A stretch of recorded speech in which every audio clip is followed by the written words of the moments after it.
नमस्कार. आज आपण बनवलेली आहे साबुदाण्याची मऊ लुसलुशीत खिचडी. खिचडी लाल तिखट बनवलेली आहे. अन्नपूर्णा रेखा या माझ्या चॅनलमध्ये आपलं सर्वांचं खूप खूप खूप मनापासून स्वागत आहे. आज आपण बनवतोय साबुदाण्याची मऊ कशी बनते तशी खिचडी. 1/2 किलो साबुदाणा घेतलेला आहे. त्यामध्ये आता पाणी घालायचे आपल्याला.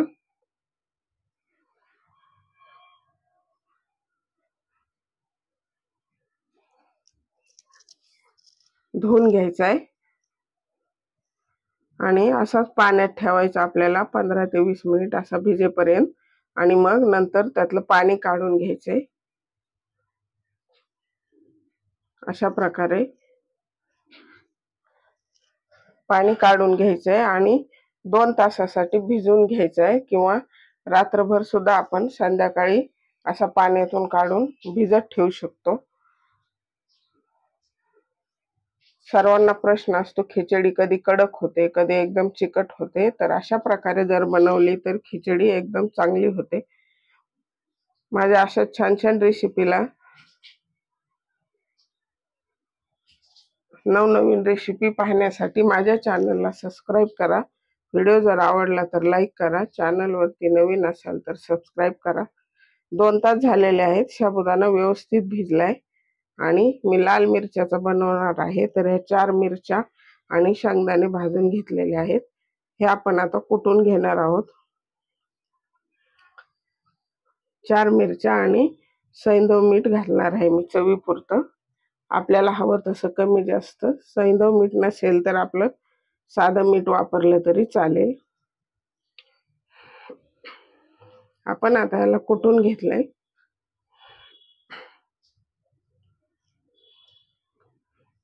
त्यामध्येच आता आपण शेंगदाणे घालायचे. जास्त बारीक नाही कुटायचे.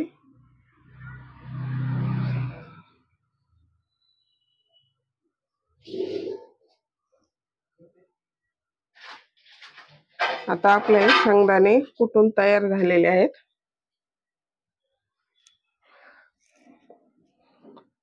तूप घातलेलं आहे. आपण शेंगदाण्याचं तेल सुद्धा वापरू शकता.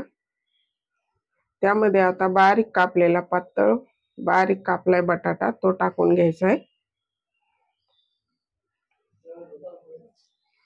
हा असा बारीक कापला तर लगेच तो शिजला जातो.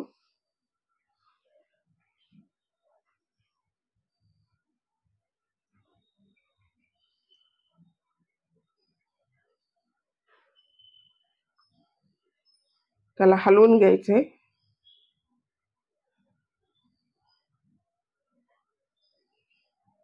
परतलेला आहे बटाटा. आता त्यामध्ये आपल्याला आता साबुदाणा टाकून घ्यायचा आहे. लाल मिरच्याची खिचडी पण खूप छान लागते. नक्की बनवून पहा. तुम्ही कधी बनवली का? त्यामध्ये आता शेंगदाण्याचा कूट आणि ते मिरची पावडर आपण एकत्र कुटलेले ते टाकून घ्यायचे आणि ह्याला हलवत राहायचे.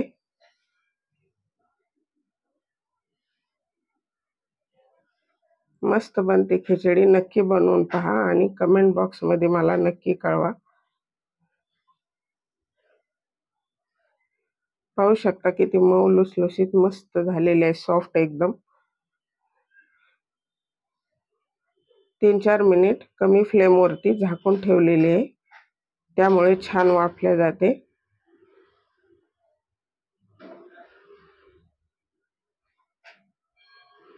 झालेली आहे आता तयार आपली खिचडी. त्यामध्ये आपण आता लिंबू टाकून घेऊया. लिंबू ऑप्शनल आहे. नाही टाकलं तरी चालेल. तुम्हाला आवडत नसेल तर नका टाकू.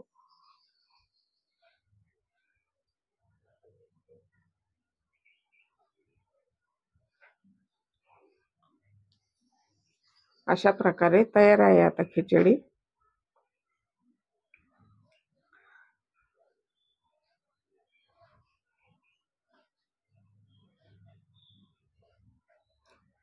सर्व करण्यासाठी तयार आहे. काढून घेऊया आपण आता. पाहू शकता किती मस्त झालेली आहे, एकदम सॉफ्ट मऊ झालेली आहे, पाहू शकता मस्त।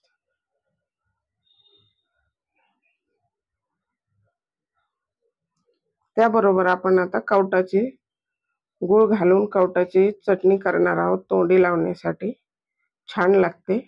कवट फोडून घ्यायचे, पिकलेले कवट भेटतात बाजारात, त्यामधला गर काढून घ्यायचा आहे आपल्याला।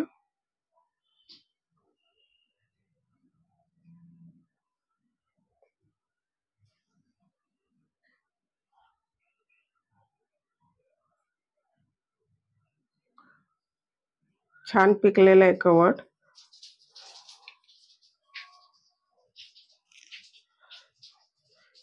गर झालेला आहे काढून। आता बारीक कापून घेतलेला गूळ आहे त्यामध्ये मिक्स करून घ्यायचा आहे।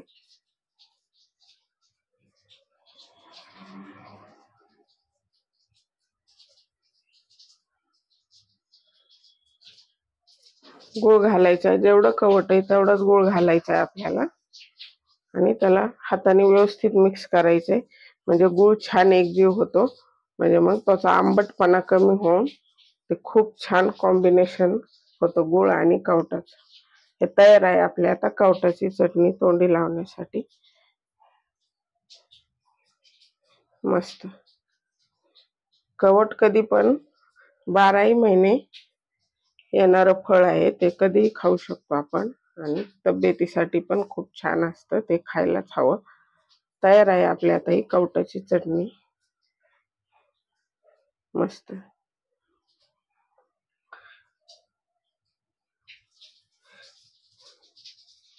तयार आहे आपली आता खिचडी आणि कवटाची चटणी, मस्त। चला तर मग भेटूया अशाच एका दुसऱ्या रेसिपी मध्ये। तोपर्यंत रेसिपी पाहून बनवत राहा, खात राहा, आनंदी राहा आणि चॅनलला सबस्क्राईब करा। वेळात वेळ काढून माझा व्हिडिओ पाहिल्याबद्दल धन्यवाद।